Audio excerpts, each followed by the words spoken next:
wabarakatuh. Apa kabar anak-anak? Baik? Alhamdulillah. Sebelum kita memulai pembelajaran pada pagi hari ini, alangkah lebih baiknya kita berdoa terlebih dahulu. Mari berdoa bersama-sama. Bismillahirrahmanirrahim. Raditu billahi robba wa bil islami dina wa bi Muhammadin nabiyya wa rasula. Rabbi zidna ilma warzuqna fahma. Amin ya rabbal alamin. Ya, sekarang materi kita yaitu tentang akidah akhlak. Bab apa? Bab ayo bertaubat. Nah, ada yang tahu di sini bertaubat itu apa? Nah, sebelum ibu menjelaskan lebih detail, maka ibu akan menjelaskan terlebih dahulu. Bertaubat itu secara bahasa dan istilah. Bertaubat secara bahasa Arab berasal dari kata tawaba yang artinya kembali. Maksudnya kembali gimana? Maksudnya contohnya seperti dia kembali setelah dia melakukan dosa yang lalu. Nah, artinya seperti itu. Sedangkan menurut istilah yaitu meninggalkan dosa karena takut pada Allah, menyesali perbuatan maksiatnya.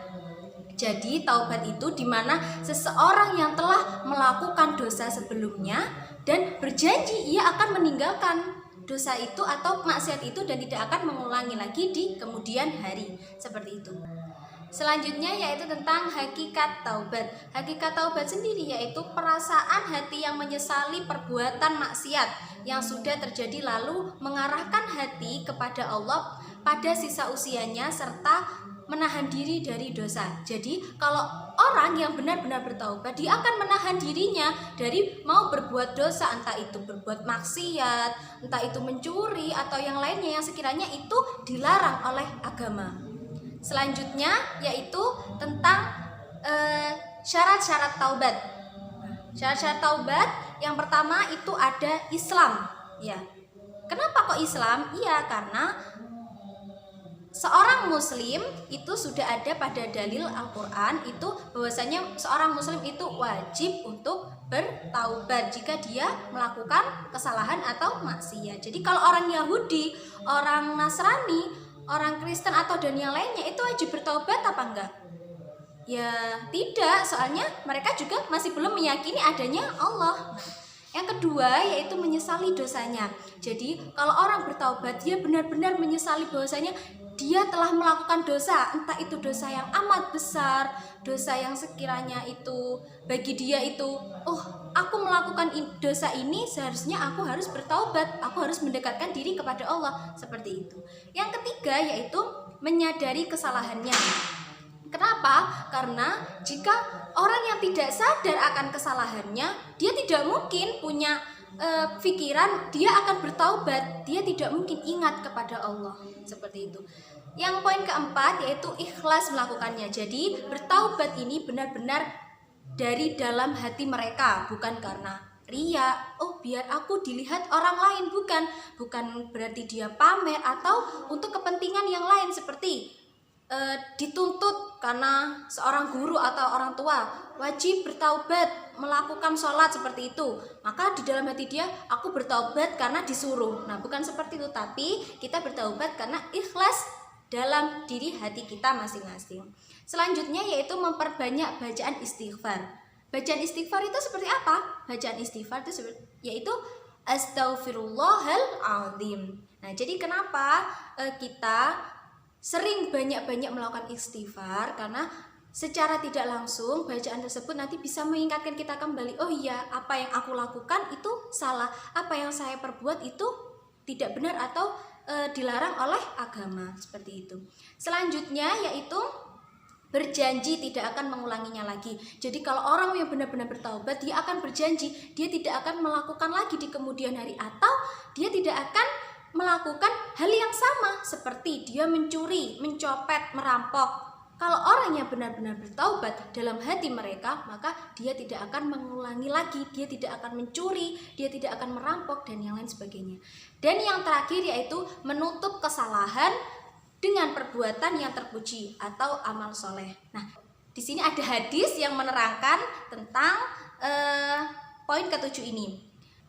Bismillahirrahmanirrahim. ittaqillaha haitsuma kunta wa asbi' sayyinatal hasanata tamhuha. Artinya adalah bertakwalah kepada Allah di mana saja engkau berada, dan ikutilah perbuatan jelek dengan perbuatan baik, karena perbuatan baik akan menghapus perbuatan jelek. Hadis riwayat Tirmidzi. Maksud kandungan dari hadis ini adalah jika kita ingin melakukan perbuatan jahat, maka kita harus diiringi dengan perbuatan baik. Gimana cara? Seperti apa contohnya? Seperti gini contohnya anak-anak. Umpama kita mau melakukan kejahatan seperti mencuri HP-nya teman.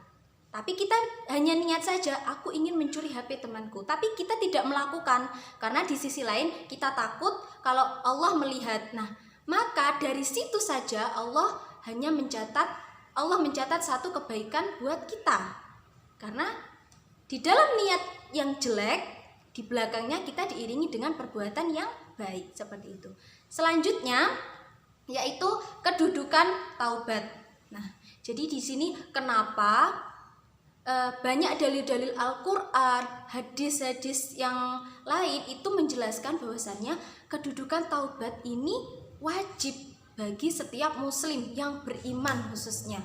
Kenapa? Karena ada ayat Al-Quran yang menjelaskan tentang taubat, yaitu Quran surah An-Nur ayat 31. Ibu bacakan ya. Bismillahirrahmanirrahim. Wa tubu ilallahi jami'an ayyuhal mu'minuna la'allakum tuflihun. Yang artinya, wa atubu ilallahi jami'an, bertaubatlah kamu sekalian kepada Allah. Ayyuhal mu'minuna, hai orang-orang yang beriman, la'allakum tuflihun, supaya kamu beruntung. Quran surah An-Nur ayat 31.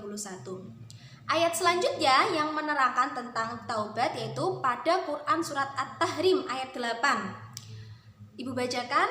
Bismillahirrahmanirrahim. Ya ayyuhalladzina amanu tubu ilallahi taubatan nasuha. Yang artinya adalah, hai orang-orang yang beriman, bertaubatlah kepada Allah dengan taubatan nasuha. Quran surah At-Tahrim ayat 8. Nah, di sini ada kata-kata taubatan nasuha. Ada yang tahu apa itu taubatan nasuha? Nah, taubatan nasuha itu taubat yang semurni-murninya. Maksudnya apa? Maksudnya kalau kita melakukan kesalahan, kita melakukan maksiat, nah itu kita berjanji tidak hanya dalam lisan, karena kalau taubat yang paling awal itu dalam hati. Karena ada hadis yang mengatakan bahwasanya innama a'malu bin niyat. Karena amal itu berasal dari niat. Jadi kita teguhkan di hati kita bahwasannya kita niat bertaubat dan tidak akan mengulanginya lagi. Nah, taubatan nasuha ini setelah kita melakukan dosa, kita melakukan maksiat, kemudian kita memperbaiki. Dengan cara apa? Dengan cara kita sholat taubat bisa, dengan kita bersedekah pada orang, dengan kita berbuat baik pada orang lain, itu juga bisa.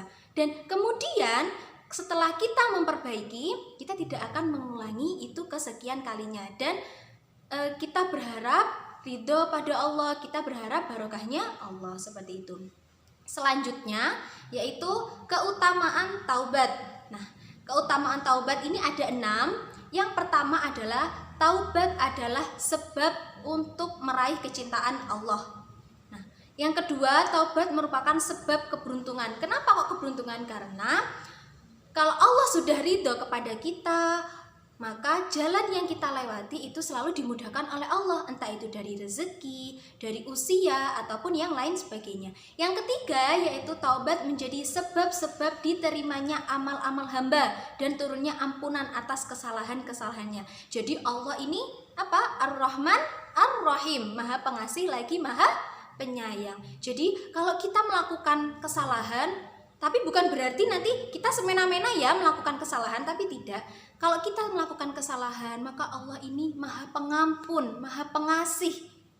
Maka kita segeralah bertaubat dan kita meninggalkan hal-hal yang dilarang oleh Allah. Selanjutnya yaitu taubat merupakan sebab masuk surga dan keselamatan dari api neraka. Ini sudah jelas bahwasanya orang-orang yang beriman akan dimasukkan di dalam surga. Yang kelima yaitu taubat adalah sebab mendapatkan ampunan dan rahmat. Dan yang terakhir yaitu taubat merupakan sebab berbagai kejelekan diganti dengan berbagai kebaikan. Mungkin itu saja yang dapat Ibu sampaikan. Kalau ada pertanyaan silahkan. Apa ada yang ingin bertanya? Jika tidak, Ibu tutup. Untuk selanjutnya Ibu kasih tugas kalian untuk membuka buku paket Akidah Akhlak halaman 35. Silahkan kalian kerjakan dari yang poin A sampai C, yaitu pilihan ganda dan uraian. Nah, jangan sampai lupa ya. Terima kasih. Mungkin itu saja yang dapat Ibu sampaikan. Sebelum kita menutup pembelajaran pada pagi hari ini, mari kita berdoa bersama-sama. Bismillahirrahmanirrahim. Subhanakallahumma wa bihamdika asyhadu an la ilaha illa anta astaghfiruka wa atubu ilaik. Walhamdulillahi rabbil alamin. Cukup sekian dari Ibu, kurang lebihnya mohon maaf. Wallahul muwaffiq ila aqwamit thoriq. Wassalamualaikum warahmatullahi wabarakatuh.